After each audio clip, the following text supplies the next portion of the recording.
மாறுவதை புரிந்து கொள்வது. என்ன பிரச்சனை? மாற்றத்தை நாம் புரிந்து கொள்வது இல்லை. உறவுகள் மாறிக்கொண்டே இருக்கும். 5 வயசுல பையன் சொல்லுவான், எங்க அப்பா தான் சூப்பர் அப்பா. 5 வயசு. 10 வயசானா சொல்லுவான், எங்க அப்பா நல்லவரு, அப்பப்பா கத்துவாரு. 15 வயசுல சொல்லுவான், அம்மாவை கூப்பிட்டு, உன் வீட்டுக்காரர்கிட்ட சொல்லிடுமா, அப்பப்ப என் ரூட்ல வராரு, மரியாதையா இருக்காரு. 20 வயசானா பையன் சொல்லுவான், எப்படிமா இந்த ஆளை போய் நீ கல்யாணம் பண்ணிட்ட? அப்படின்னா பையனுக்கு 20 வயசுன்னு அர்த்தம்.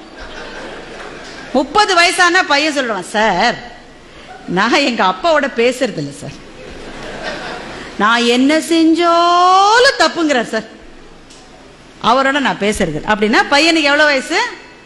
30 வயசு.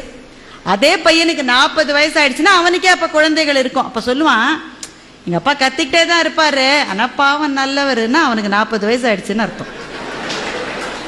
அவனுக்கே 50 வயசு ஆயிடுச்சுன்னா சொல்லுவான், அந்த வறுமையிலேயே எங்க அப்பா எங்களை எப்படி வளர்த்தார் தெரியுமா, மை டாடி இஸ் கிரேட்.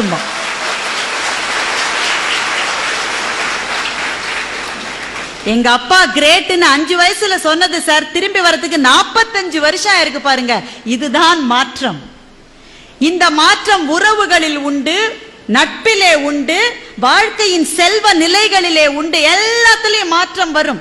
எந்த மாற்றம் வந்தாலும் நான் தொடர்ந்து பயணிப்பேன் யார் நிற்கிறார்களோ அவர்களுக்கு சோர்வு வருவதில்லை.